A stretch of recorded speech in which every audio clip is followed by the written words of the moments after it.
Ahoy, mateys! Welcome to Podcasts of the Caribbean, a podcast covering the world of Pirates of the Caribbean, from the theme parks to the movies and everything in between. My name is Justin Helmer, and I will be your host on this voyage through the Caribbean. It'd be too late to alter course now, mateys. Welcome back to Podcasts of the Caribbean. This is episode 7. And we are still making our way through the second movie in the Pirates franchise, which is Dead Man's Chest. So, I hope you enjoyed the 90-minute long episode last week. I was not intending it to go that long. I kind of got carried away. So I don't know how long this one's going to be. We'll find out. But we left off last time right after Davy Jones gave Jack Sparrow 3 days to collect 99 more souls to join the Flying Dutchman's crew. So Jack has told Gibbs that they're now on their way to Tortuga to pick up these crewmen they need to find. So let's get right back into where we left off, and we're going right back over to the Edinburgh Trader, where Elizabeth is drafting a plan to get herself to Tortuga. So before we get back into the movie real quick, we do have another update on Pirates of the Caribbean future films from producer Jerry Bruckheimer. A new interview just came out the day before I recorded this episode. So I'm going to just go over the Pirates stuff in this interview. So it's time for our next part of Pirates News. I hear a rumor. You may have also heard whisperings and rumors. A message from someone you know. I always listened like a thief for news of the Black Pearl. So the interviewer asked Jerry if 3 questions about Pirates of the Caribbean, and we'll just go through them real quick. So the first question is, Pirates 6 has gone through so many iterations, why has it been tough to crack? And this is what Jerry Bruckheimer responded with. So Jerry said, "Oh God, they're all hard. I think we're getting very close on that one too. We have a very good script. We developed 2 of them, the one with Margot Robbie and one with a younger cast. The Margot Robbie one needs a little more work. The younger cast one is close. Hopefully we'll get both of them." So I'm interested in what this younger cast means. So of course a few weeks ago, Margot Robbie said that her Pirates movie wasn't happening anymore. But Jerry has stated since that it is still in the works. It's just not the one they're working on right now. There's 2 films and they're focusing on this one that Jerry says has a younger cast.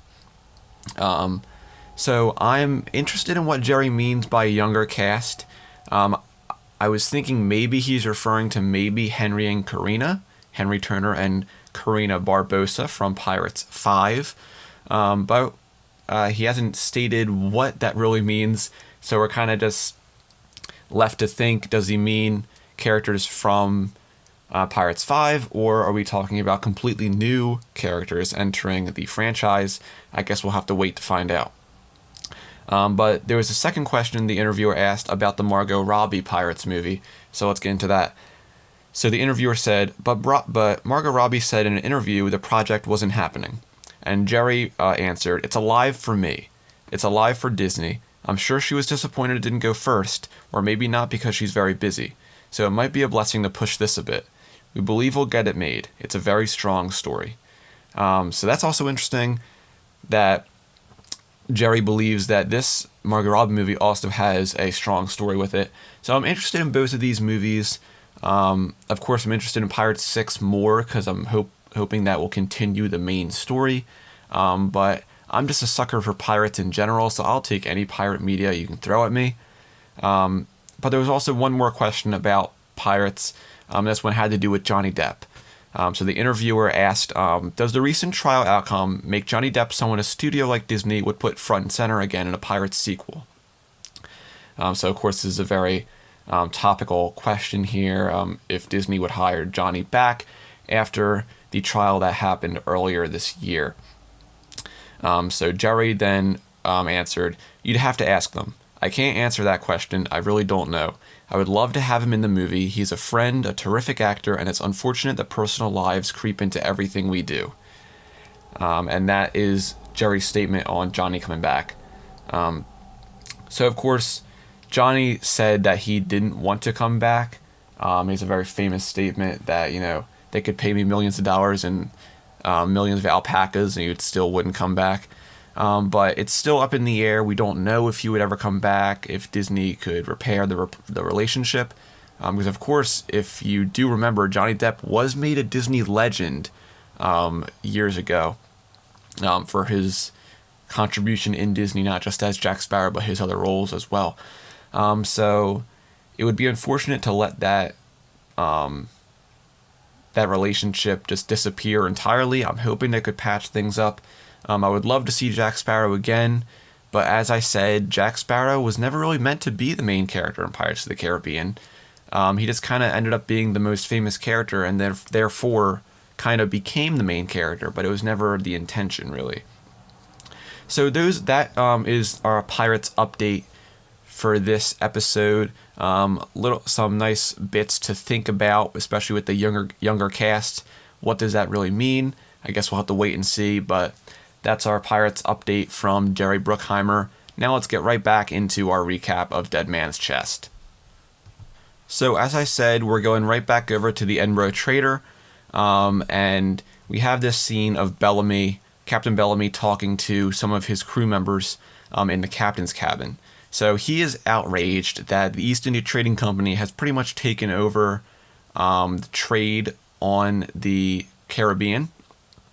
So we see this shot of some papers on his desk here, all with the East India Trading Company logo embellished on them. And this one in front of the screen here says Captain Bellamy, Edinburgh Trader, Port Tariff. And it has all the different tariffs and taxes from the different ports that they're trading from.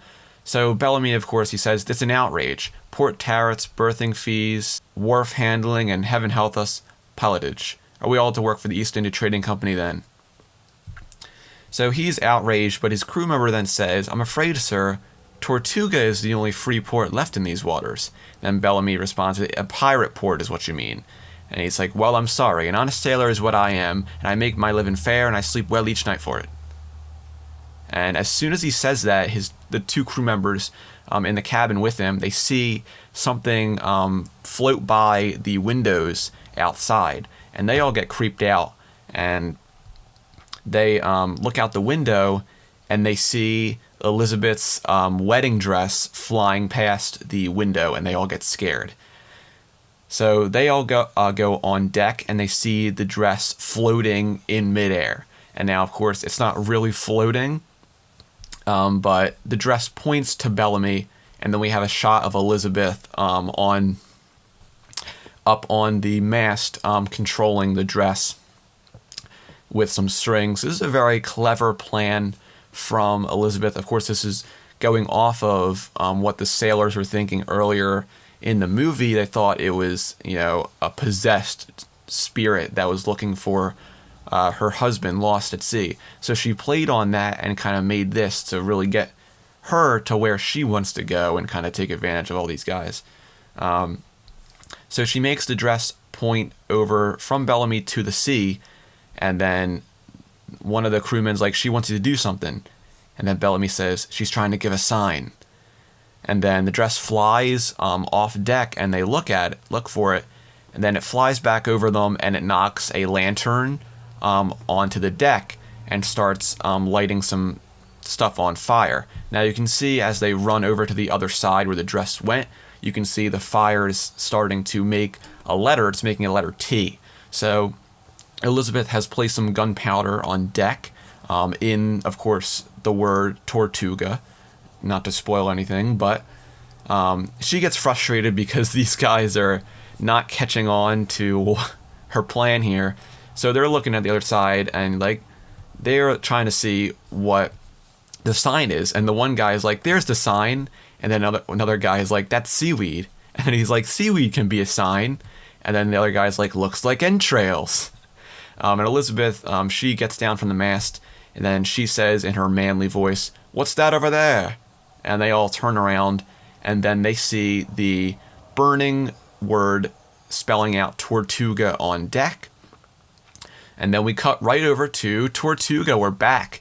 So, of course, the last time we were on Tortuga was, of course, earlier in the movie with Will asking about Jack. But we weren't really here for a decent scene since the first film. So it's great to return here. Looks like nothing's changed. We do have some Easter eggs referencing the ride. So as it goes through this pan shot, you can see that there is a guy being dunked and pulled out of a well, and he's also spitting some water. That is a direct reference to the mayor being dunked in the well from the Pirates of the Caribbean ride at Disneyland. So it's cool to have that in there.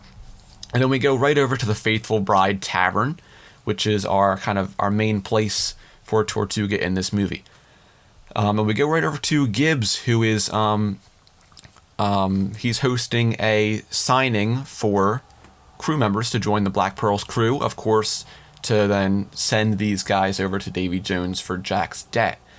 So we have a few different crew members here that I'll highlight. So Gibbs asks the first guy, and what makes you think you're worthy to crew the Black Pearl? And this guy is a very old guy. He's got a walking stick.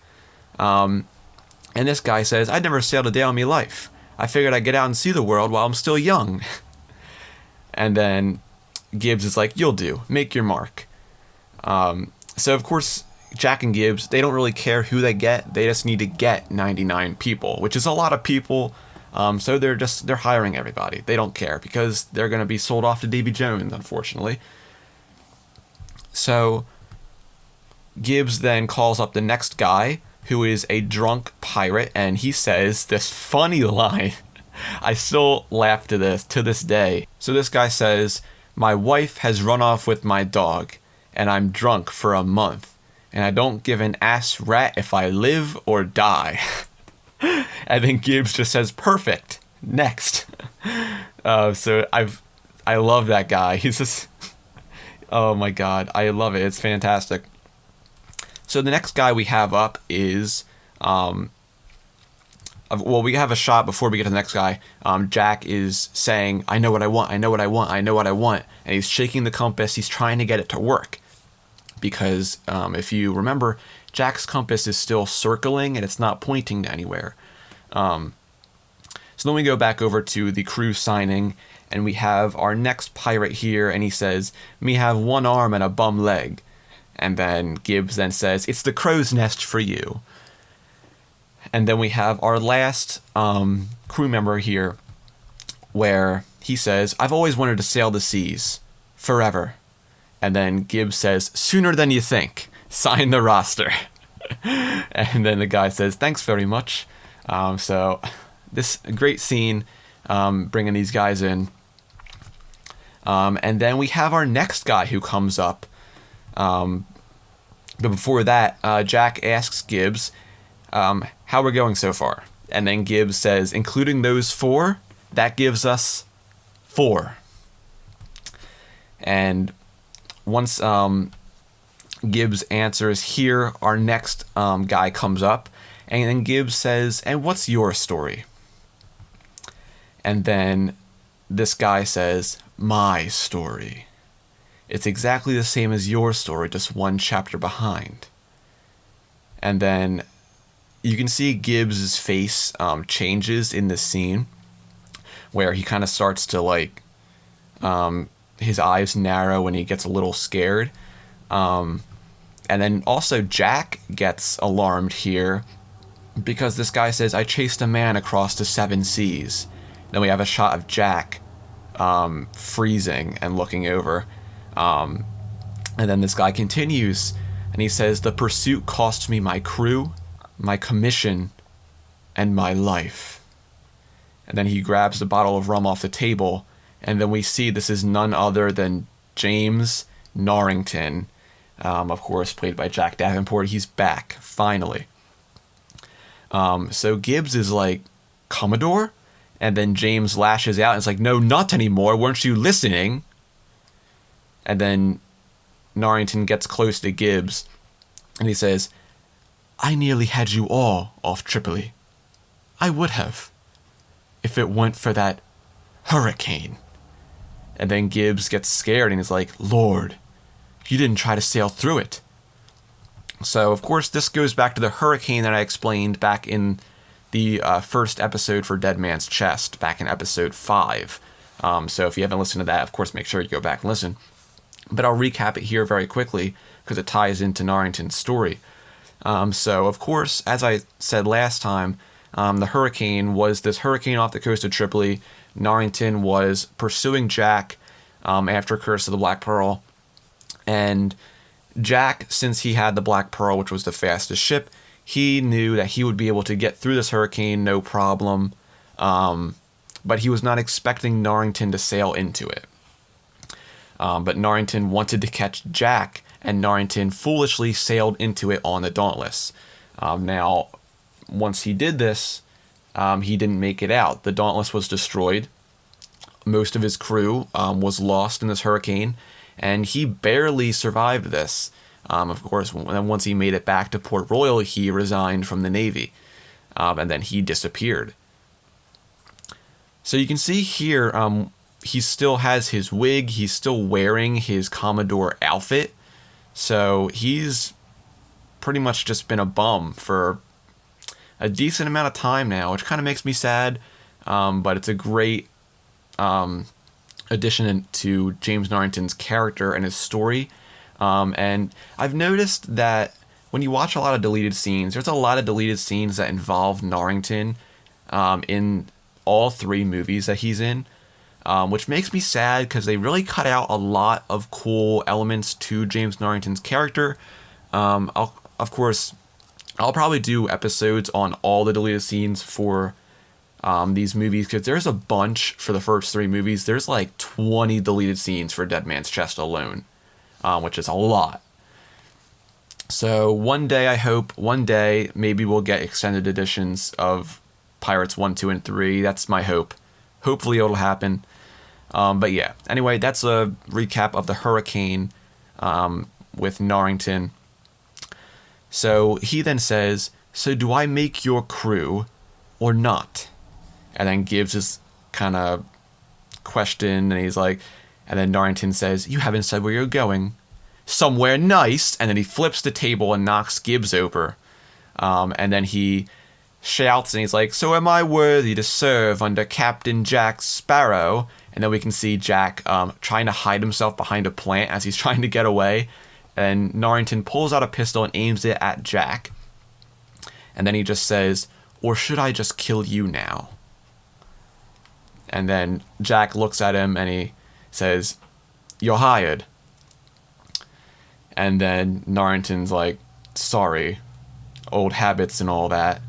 And then he's ready to fire, but the 4 crew members that Jack just hired grab Norrington and move his gun up to the ceiling. And they're like, "Easy, sailor, that's our captain you're threatening." And then he shoots his pistol, and the round ricochets off the chandelier and destroys one of the pirates' rum bottles. And this then starts the bar fight. So everyone just starts fighting, pirates against pirates, and they're all just getting destroyed. Norrington's taking some out. Random pirates are fighting each other, and Jack sees this opportunity and like, yeah, let's get out of here. So he says, "Time to go," and Gibbs agrees, and they try to make a run for it. So this scene was very well choreographed. As you can see, there's a lot of stuff going on. And they were able to really do this stuff in very few takes because it was so well rehearsed. There's a whole actual deleted scene about the Tortuga brawl and how they filmed it. And I'll go over that maybe in a different episode.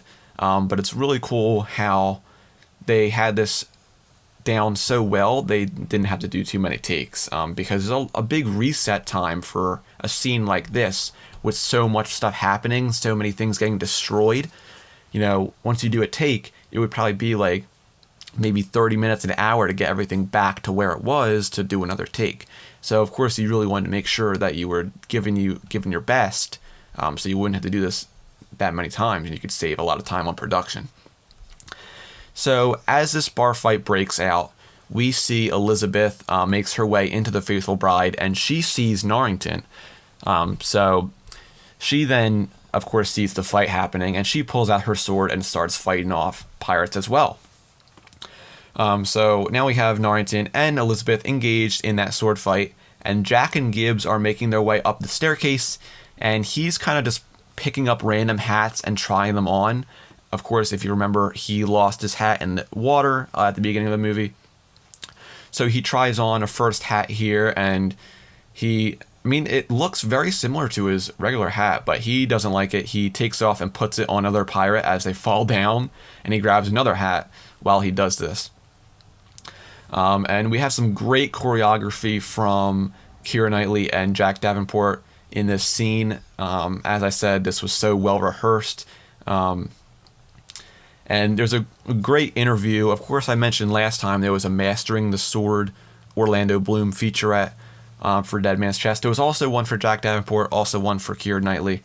And in the one for Keira, they were talking about how, if her acting career didn't work out, she could become a stunt woman because she was so good.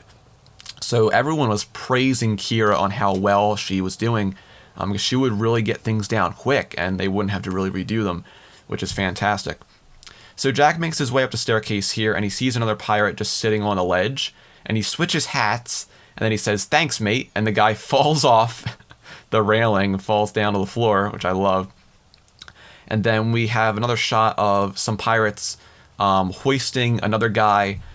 They're about to throw him off the ledge, and Jack stops him. He puts the hat on the guy's head, and then he gets out of the way and says, "Carry on," and they throw the guy off the ledge. And then Jack and Gibbs leave the Faithful Bride, and we finally have our fight come to a standstill. And Norrington says, "Come on then, who wants some? Form an orderly line, I'll have you one by one. Come on, who's first?" And then Elizabeth has had enough of this. She grabs the bottle out of Norrington's hand and smashes it on his head and knocks him out. And this stuns literally everybody. And then Elizabeth then just says, "I just wanted the pleasure of doing that myself." And then they all cheer. They put their weapons away. And then our next shot is these pirates throwing Norrington into the pig pen outside. And they all start laughing and they walk away. But Elizabeth is the only one that remains, and she goes over to him. But as the pirates are leaving, we see a shot of Ian Mercer lurking around the corner watching Elizabeth and Norrington. So, of course, he is now aware, and he is going to tell Beckett that he has found Elizabeth on Tortuga. But Elizabeth approaches Norrington here, and she picks him up, and he sees her again for the first time, and then she says to him, "James Norrington, what has the world done to you?" And then we go right over to the Flying Dutchman, and we have our fantastic Davy Jones score. The fantastic Davy Jones theme composed by Hans Zimmer, with the organ and everything. It's stellar. One of the best pieces of music for a movie. You cannot argue with that. It's so fantastic. And then you have the emotion with the locket as well. We see it here in this scene. Of course, we saw Tiadama had one just like that earlier in the movie, so that's a connection that we can start making. But this is just fantastic, and the acting from Bill Nighy, he of course couldn't play a piano with his tentacles in real life, so he was just on that piano making those facial movements along the organ. I think I said piano, sorry, organ. And of course, in post-production, they took his facial reactions and morphed that into Davy Jones with the tentacles playing the organ. So I just think it's absolutely fantastic acting from Bill Nighy. Not everyone can do this. You think, oh yeah, just to be on set, just do the moves, and then they can make the character later. No, I feel like the biggest part of Davy Jones's character is Bill Nighy's performance, because his face and the way he moves and the way he talks, that is Davy Jones. Like, you can literally see Bill Nighy in that suit, in that motion capture suit, and you will say, oh, that's Davy Jones. You can still be frightened of him, even though he's wearing a gray suit with, white balls all over it. You'll still be scared of him because that is Davy Jones, the voice and the actions and the movements. It's only enhanced with the actual digital effects later on. So we have Davy Jones doing this very emotional performance. You can see in his face Of course, again, Bill Nye, absolute stellar acting.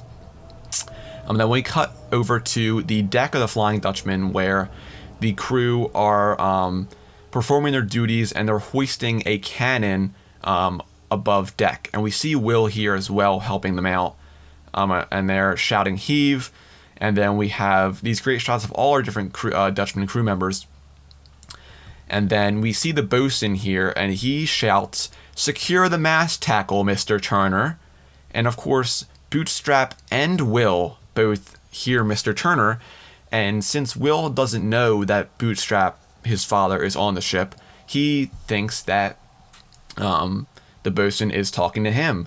But also, Bootstrap doesn't know that Will is on the Dutchman, so he thinks the bosun is talking to him. So they both go up to secure the mast tackle, and they both get to it, and they're both fighting each other off. And so they're like, "Step aside, hey, mind yourself." And then Bootstrap's like, "Let go, boy." And then he sees Will's face, and then Bootstrap freezes, and he says no. And then he drops the rope, and the cannon comes crashing down onto the deck. But he forgot that Will was holding on to it, so it pulls, as it flies out, it pulls Will with it. And the cannon slams into the deck, knocks everyone over, and the bosun comes up on deck, and he sees Will with the rope in his hands, so he says, "Haul that weevil to his feet."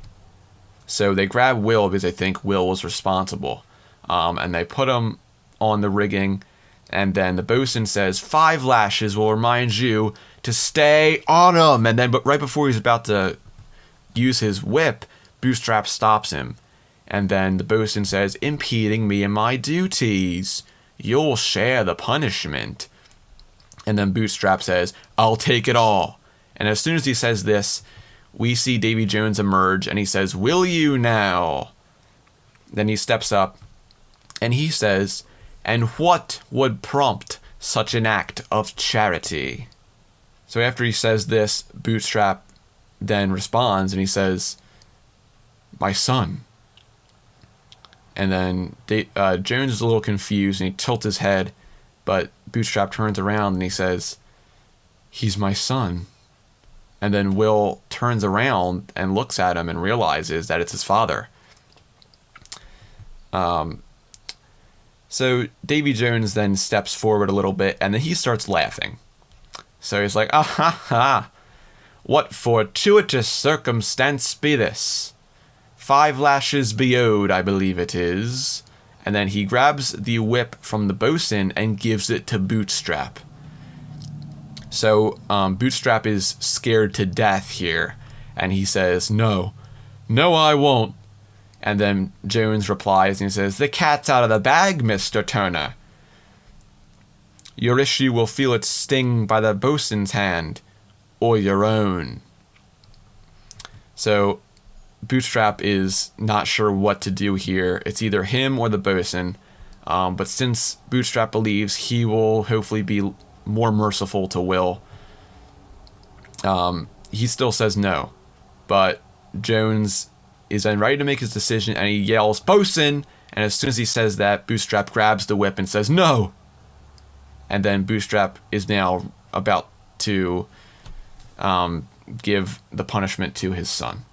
So, of course, this is a very hard scene to watch. It's also a very fantastic scene of character development and story progression.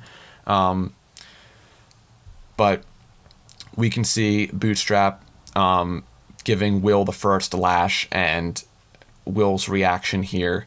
And it's very hard to see because it's raining, but after the second lash, we have a shot of Bootstrap's face, and you can see a tear rolling down from his eye. And it's really hard to see because it's raining in this scene, but if you pay attention, you can see it, and it breaks my heart every time, because, you know, this is the last thing Bootstrap would ever want to do, is hurt his son like this. But of course, he does the last 3 lashes for a total of 5. And of course, Jones is relishing in this experience here. But after that's over, they throw Will down onto the deck, and we can see his absolutely destroyed and bloodied back, which is absolutely terrible. But the crew says, "You had it easy, boy." And then they walk away, and then Bootstrap comes up and he says, "Will." And then Will shakes him off and he says, "I don't need your help." And then Bootstrap says, "The bosun prides himself on cleaving flesh from bone with every swing." And then Will says, so I'm to understand what you did was an act of compassion." And then Bootstrap just replies, "Yes." And then we go into our next scene here, which is a fantastic scene as well, where Bootstrap explains to Will about the Dutchman and, the service that he has. So Bootstrap says, 100 years before the mast, losing who you were bit by bit, until you end up like poor Wyvern here. And then he points to this guy, Wyvern, who is a part of the ship. He is completely a part of the hull of the Flying Dutchman, which is absolutely crazy. But you can see he's holding a lantern, and he's just stuck to it, completely, not even a person anymore. Which also gives me a very strange feeling that how many other people are literally bound into the hull of the Flying Dutchman. It's a very scary thing to think about. But they see Wyvern, and Will looks at him, and he's, very creeped out. But Bootstrap then says, "Once you've sworn an oath to the Dutchman, there's no leaving it." And then Will says, "I've sworn no oath." And Bootstrap then, says, "Then you must get away." But then Will says, "Not until I find this." And he shows Bootstrap the drawing of the key. And Will says, "The key." And as soon as he says that, Wyvern wakes up and he opens his eyes and he gasps and he breaks off the wall here. You can see his brain protruding and everything. And then Wyvern just says, "The dead man's chest." And then Will's like, "What do you know of this?"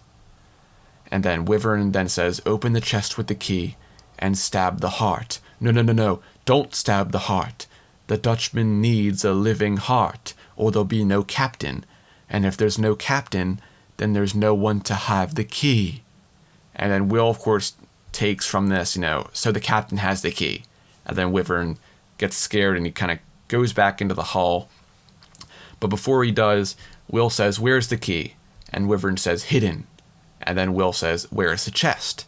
And then Wyvern says, "Hidden." And then he closes his eyes and binds himself to the ship again. Then we go back over to Tortuga, where the Black Pearl is getting ready to make way. And Jack and Gibbs are stopped by Elizabeth. So she shouts, "Captain Sparrow." Then he turns around and he says, "Come to join my crew, lad? Welcome aboard." And then she says, "I'm here to find the man I love." And then Jack is stopped in his tracks and he's looking all awkward. And he's like, "I'm deeply flattered, son, but my first and only love is to sea." And he makes this motion at Gibbs. And we see Norrington here. He's just puking over the side from the mud. And then Elizabeth then says, "Meeting William Turner, Captain Sparrow." And then we have this shot of a shocked and flabbergasted Gibbs and Jack when they both turn around and Jack's like, "Elizabeth." And then Jack just turns around to Gibbs and says, "Hide the rum." And then Gibbs just has the rum bottle in his hand and he just awkwardly runs up the gangplank onto the Pearl. And then Jack then says, "These clothes do not flatter you at all. It should be a dress or nothing. I happen to have no dress in my cabin." Elizabeth then says, "Jack, I know Will came to find you. Where is he?" And then Jack has this great line where he's like, "Darling, I am truly unhappy to have to tell you this, but through an unfortunate series of circumstances that has nothing to do with me, poor Will has been press-ganged into Davy Jones's crew." I love how he uses the word press-ganged. But Elizabeth is like, "Davy Jones?" And then Norrington's like, oh, please, the captain of the Flying Dutchman. And then Jack's like, you look bloody awful. What are you doing here? And then Norrington's like, you hired me. I can't help it if your standards are lax. And then Jack's like, you smell funny. And then Elizabeth chimes in and she's like, Jack, all I want is to find Will. And then Jack hears this. And then he realizes that she could use the compass. So he offers, are you certain? Is that what you really want most? And then Elizabeth, says, of course. And then Jack says, because I would think you would want to find a way to save Will most. And then Elizabeth then says, and you have a way of doing that. And Jack says, well, there is a chest. And then Norrington from the back is like, oh dear. And Jack continues and he's like, a chest of unknown size and origin. And in this moment we have Pintel and Righetti lugging some cargo onto the ship. And Pintel chimes in, he's like, what contains the still beating heart of Davy Jones? And then Righetti does this funny motion where he grabs the heart from his chest and does the beating in his hands. So she, of course, is confused about them being there, but Jack continues before she can say anything. And he's like, and whoever possesses that chest possesses the leverage to command Jones to do whatever it is he or she wants, including saving brave William from his grim fate. And then Norrington's like, you don't actually believe him, do you? So Elizabeth ponders this for a second. And then she buys into Jack's story, and she's like, where do we find it? And then Norrington's like, what? And he just like, but Jack's like, with this. And he pulls out his compass. And he's like, my compass, it is unique. And then Norrington chimes in and like, unique having the meaning of broken. And it's this moment where Norrington just begins to walk away. But Jack continues and he says, true enough, this compass does not point north. And then Elizabeth asks, well, where does it point? And Jack then finally reveals, it points to the thing you want most in this world.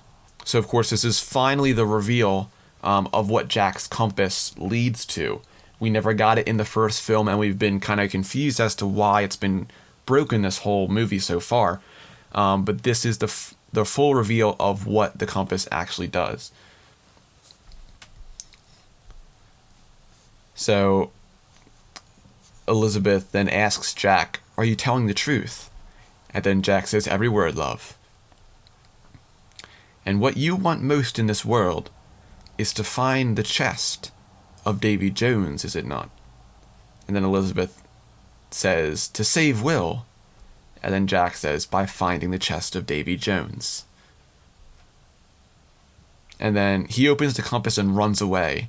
And thankfully, the compass actually stops and points to something for Elizabeth. So then Jack sees this. He pops up from the bottom of the screen here. I love this shot. And he's like, Mr. Gibbs. And then Gibbs is like, Captain. And Jack says, we have our heading. And Gibbs is like, finally. And if any of you people listening to this grew up in the early 2000s with the Disney DVDs, the Disney DVD intro with all the different movies, and it starts with Jack saying, we have our heading. And, of course, fantastic, iconic advertisement. If you grew up watching those Disney DVDs, you know what I'm talking about. Absolute banger of an advertisement. But every time I hear that line, that ad pops in my head. So thank you, Disney, for a fantastic ad that unfortunately it's no longer in use because Blu-rays are now a thing and there is no version for the Disney Blu-ray, unfortunately. But Gibbs then says, cast off those lines, weigh anchor, and crowd that canvas. And then he goes back up the gangplank. And then Jack then says, Miss Swann. And then we can see in the background of the shot the crew members that Jack and Gibbs hired earlier are also coming aboard. So Elizabeth follows Jack on board, and then Pintel and Rigetti drop a goat into Norrington's arms, and he's like, welcome to the crew, former Commodore. And then we go right back over to Port Royal, which of course we haven't been here in a little bit. But we have a absolutely fantastic little scene here with Cutler Beckett and Weatherby Swann. This is a very, very important scene. It is the last time we see Governor Swann in this movie. But this is a fantastic scene, and we have a lot of cool stuff to talk about. So we see Beckett first, and he says, there's something to knowing the exact shape of the world and one's place in it. And we see in this shot, Beckett is holding a certain sword. Now, this is actually the exact sword from the first movie. This is the sword that Will Turner made in the first movie that was given to Norrington when he was promoted to Commodore. So, of course, after Norrington resigned, he gave this sword back. So Beckett has this sword, and it's fantastic to see it again in this movie. But remember this, keep your eyes peeled for this sword. It will appear again. So make sure to keep your eyes peeled for this sword. It's a very, very important sword. I like to call it the Sword of Destiny. So we'll see it again soon, so keep your eyes peeled. But we then cut over to Weatherby Swann, who is in shackles. Of course, he was caught by Mercer earlier in the film. And he says, I assure you, these are not necessary, meaning his chains. And then Beckett then says, I thought you'd be interested in the whereabouts of your daughter. And then Weatherby Swann asks, you have news of her? And then Ian Mercer chimes in, and he's like, most recently seen on Tortuga, then left in the company of a known pirate, Jack Sparrow, and other fugitives from justice. And then Governor Swann's shaking his head, and he's like, justice? Hardly. And then Beckett says, including the previous owner of this sword, I believe. And then as he says that, Governor Swann is, he doesn't, of course he understands that that was the sword Norrington had, so he's like, oh, like Elizabeth found Norrington, that's good. Norrington will protect her. But Beckett then says, our ships are in pursuit.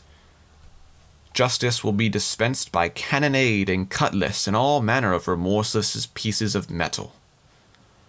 I find it distasteful to even contemplate the horrors awaiting everyone on board. And he turns back to Weatherby Swann, and he says, what do you want from me? And then Beckett says, your authority as governor, your influence in London, and your loyalty to the East India Trading Company. And then Weatherby Swann says, to you, you mean?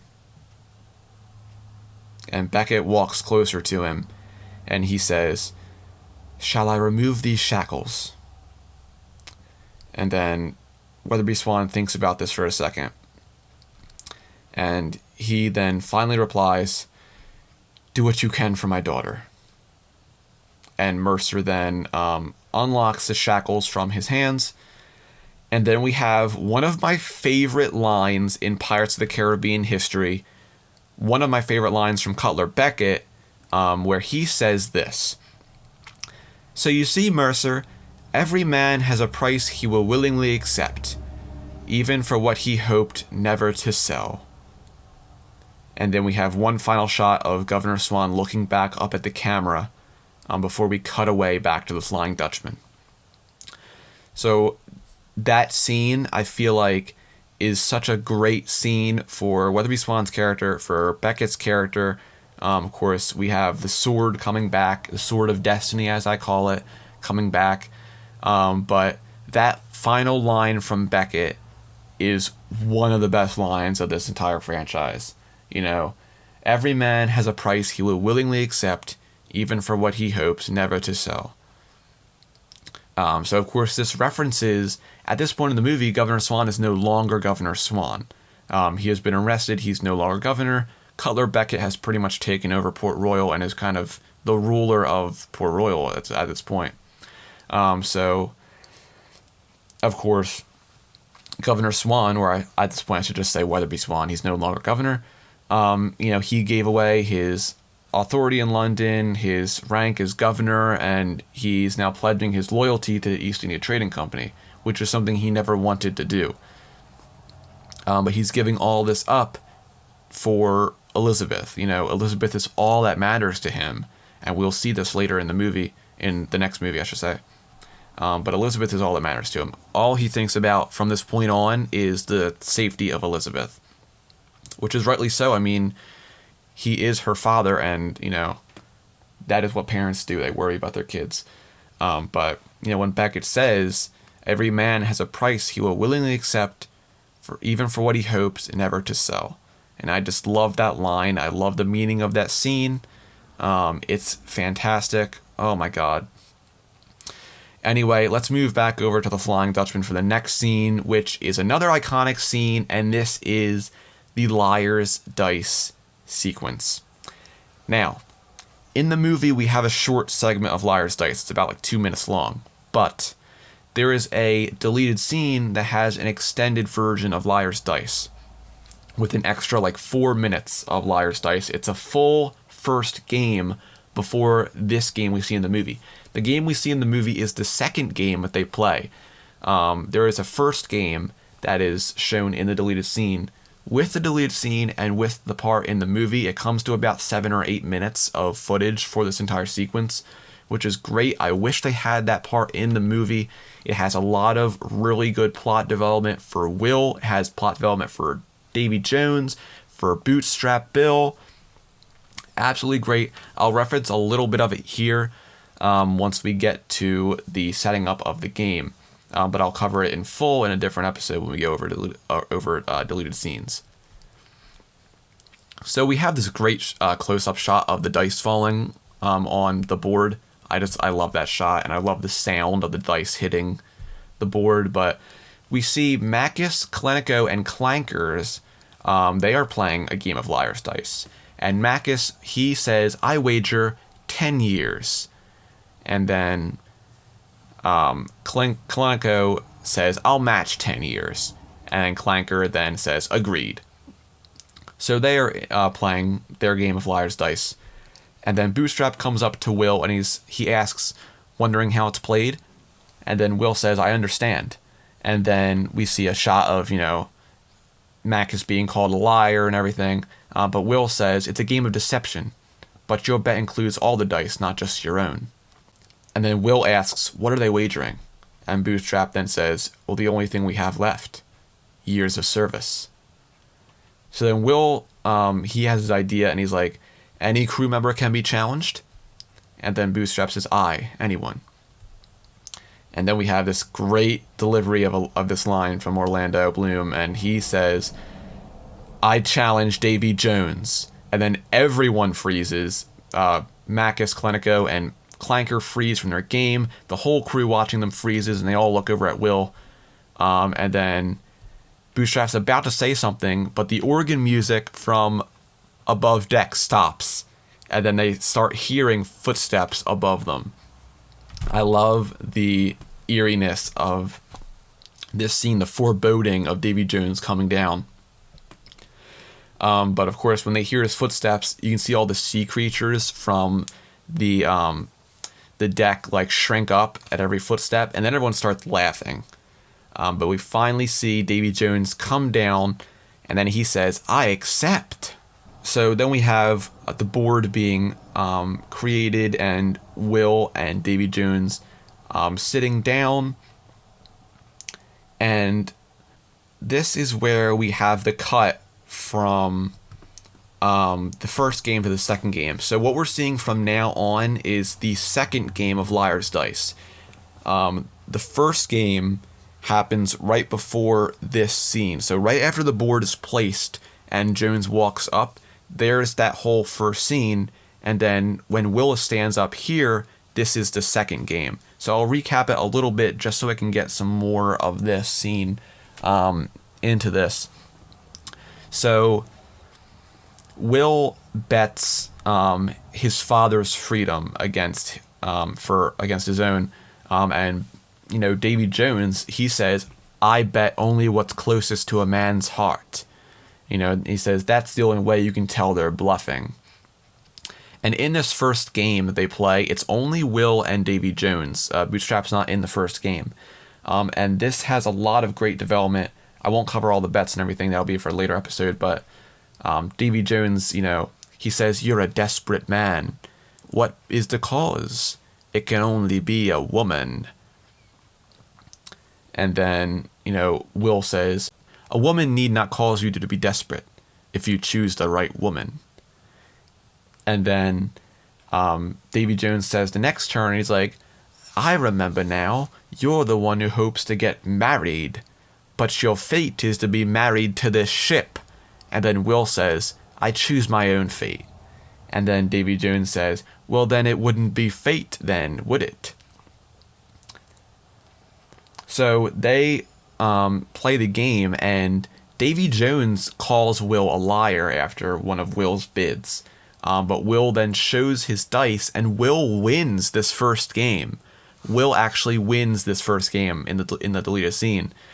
And then, Bootstrap comes up to Davy Jones and he says, "I'm free, Jones." And then Davy Jones walks away, and then we have Will stand up and he says, "Another game."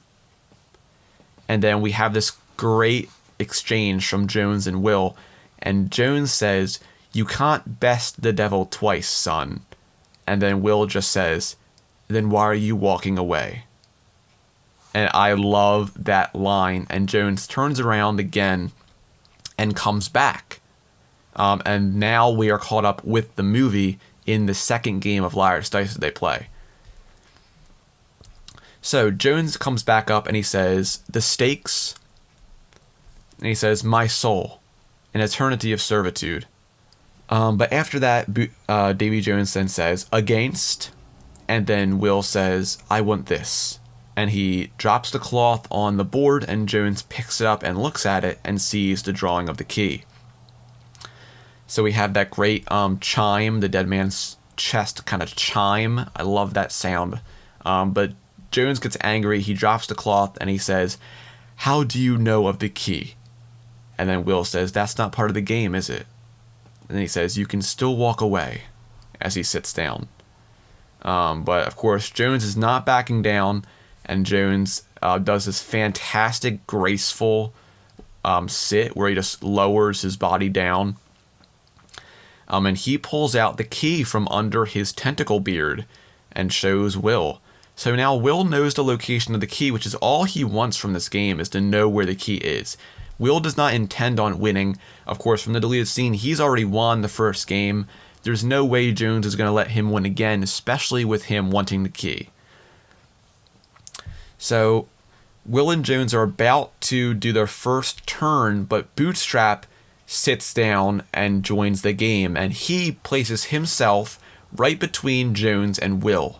So he is right in the middle, which means, according to the rules of Liar's Dice, which I'm pretty sure, there's a few different ways this game is played.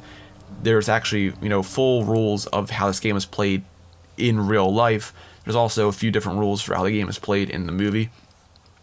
But what we see from the movie is that only the previous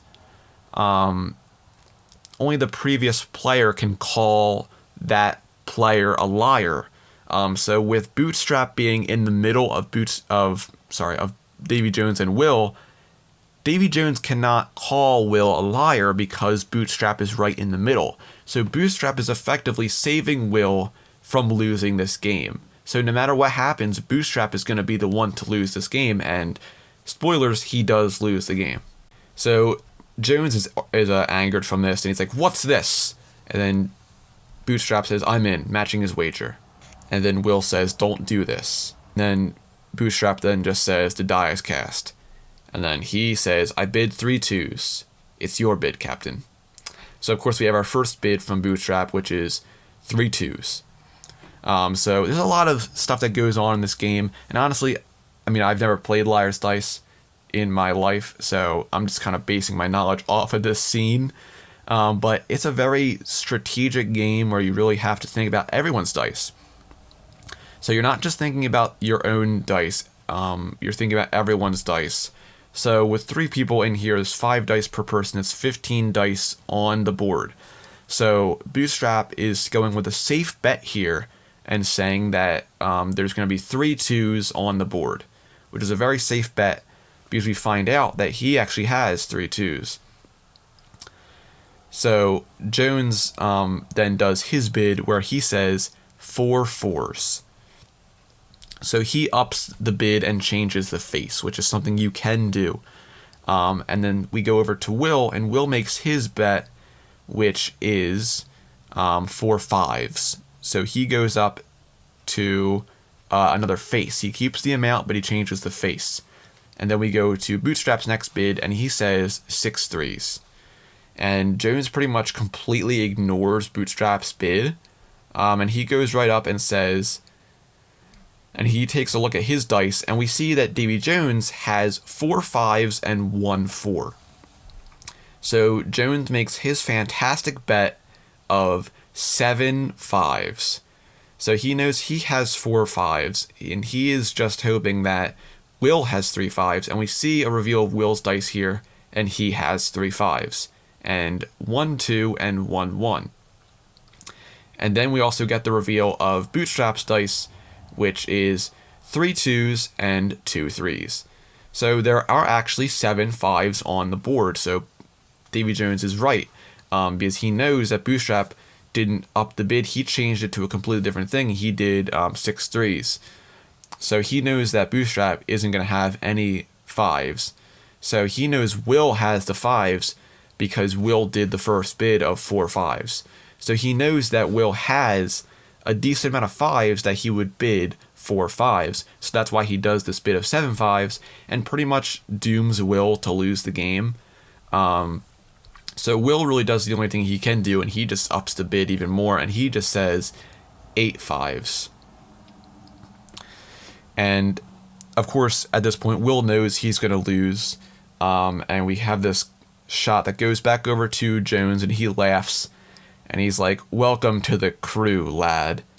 And then right before we go to the next turn, Bootstrap, well, as soon as we go over to the next turn, Bootstrap says 12 5s. And then this shocks everyone. But this is actually a pretty logical bid, because it's actually less than the amount of dice on the board. It seems like it's a lot because he says 12 5s, but there's 15 dice on the board. Technically, you could get 12 5s. It's a very low chance of it happening, but you could get 12 5s. So it's not like a very outlandish bid like, 17 5s, and then, there's only 15 dice. But there are 15 dice, and he bids 12 5s. So it does work in theory, but he just wants to take the heat off of Will. So Jones gets very pissed from this, and Bootstrap says, "Call me a liar or up the bid."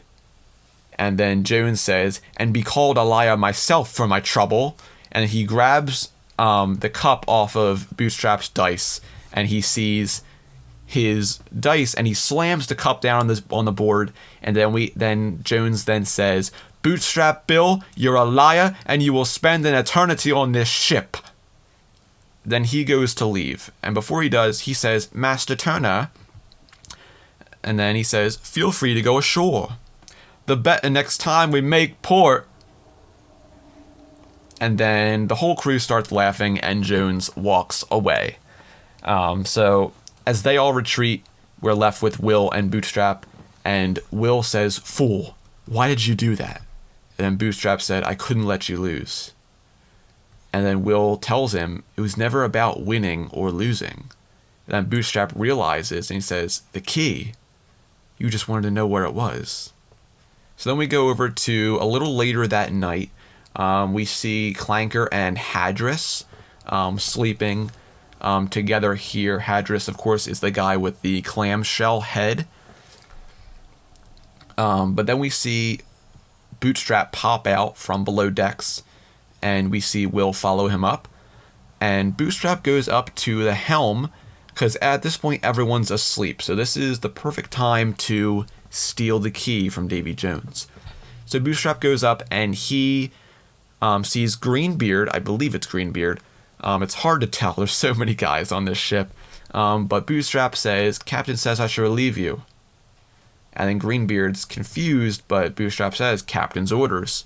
So Greenbeard then goes away, which leaves no one on deck but Bootstrap and Will, so it's the perfect opportunity to steal this key and get away.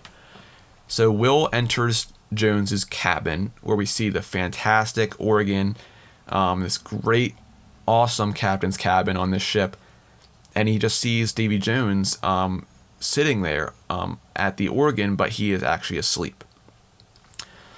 So Will sees he's asleep, and he's like, "This is my time to make my move."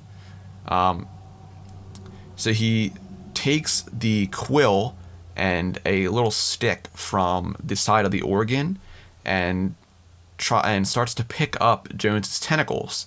So he goes very slowly because Jones kind of snorts and wakes up for a second and then goes back to sleep. But Will pulls up the front two tentacles and sees the key hanging in the back.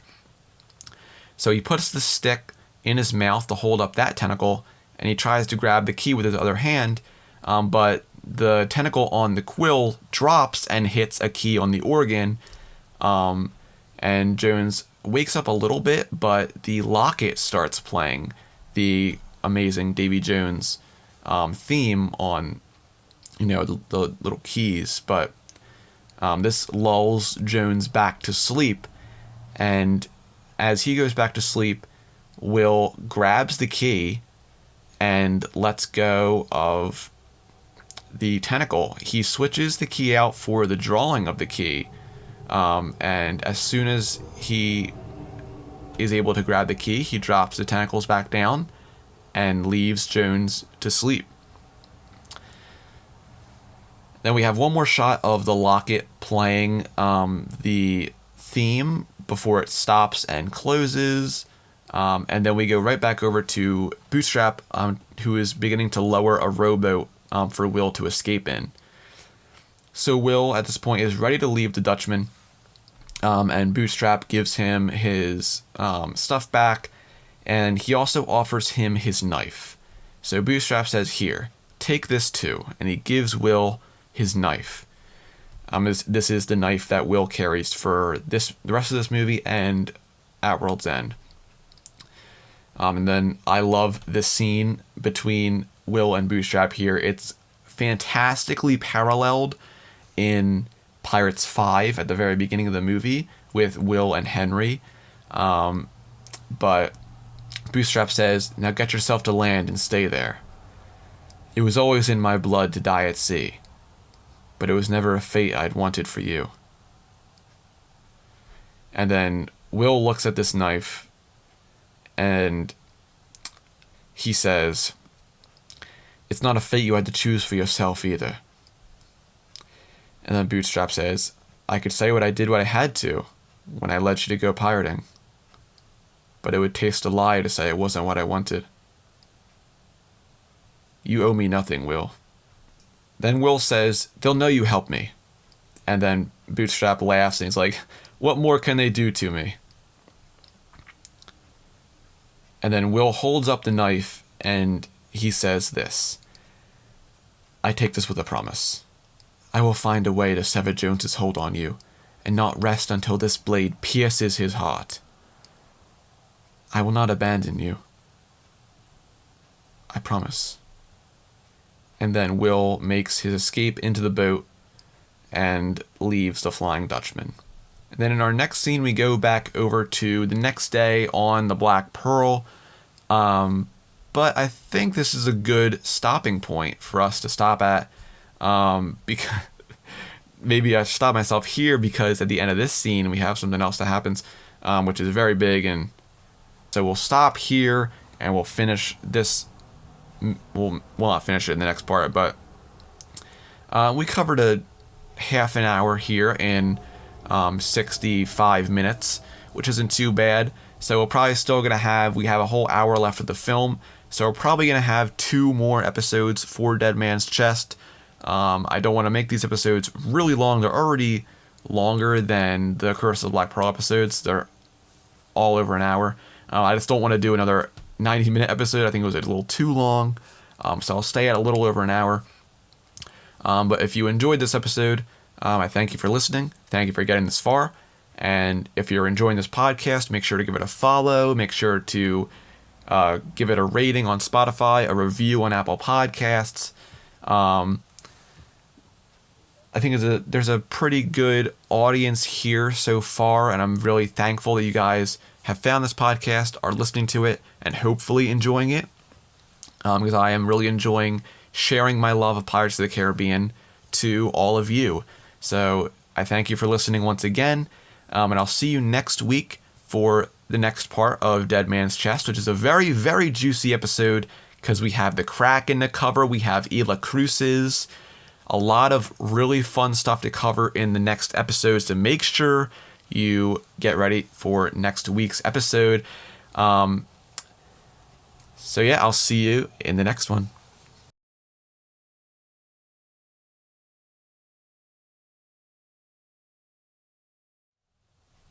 Podcast of the Caribbean is in no way affiliated with Disney. If you want to send me an email, you can send it over to podcastofthecaribbean@gmail.com. You can also follow this podcast on Twitter at podcastpotc, or you can follow on Instagram at Podcast of the Caribbean. I've posted some fun trivia and stuff over there, so make sure you give it a follow. And as always, keep a weather eye on the horizon, and dead men tell no tales.